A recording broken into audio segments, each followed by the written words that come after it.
Bu, müharibədən, böhrandan, təhdiddən daha dağıdıcı olur. Xəyanət anlayışı bir kəsin etibarına, güvəninə, verdiyi sözə və ya münasibətinə sadiq qalmamaq, onu aldatmaq, arxadan vurmaq, yəni xainlik etmək deməkdir. Dövlətə və milli maraqlara xəyanətin isə hər bir cəmiyyətə zərəri kifayət qədər yükdür. O cümlədən ölkə başçısına xəyanət bütövlükdə xalqa, millətə və cəmiyyətə xəyanətdir. Çünki lider bir dövlətin rəmzidir. İlk növbədə dövlətə xəyanət milli təhlükəsizliyin zəifləməsi ilə nəticələnir.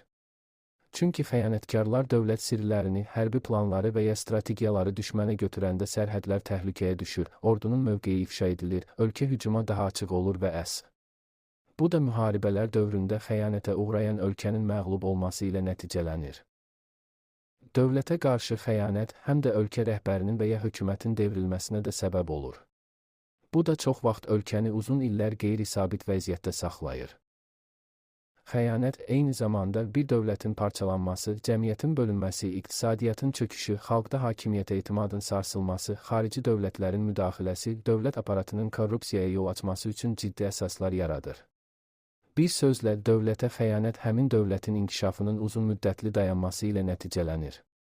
Çünki xəyanət nəticəsində islahatlar dayanır, inkişaf proqramları pozulur, təhsil, ordu, iqtisadiyyat ciddi zərər görür. Yəni, xəyanətlər ölkənin 10 illərlə geriləməsinə səbəb ola bilər. Nəticə etibarilə dövlətə xəyanət həmin dövlət üçün təkcə cinayət deyil, strateji təhlükədir. Onun təsiri bəzən müharibədən, iqtisadi böhrandan, xarici təhdiddən daha dağıdıcı olur.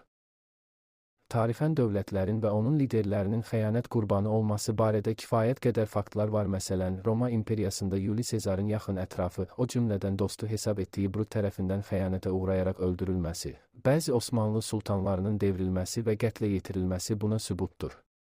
Məsələn, Sultan Abdülhəmidin taxtdan endirilməsindən bir neçə il sonra Osmanlı süqut etdi.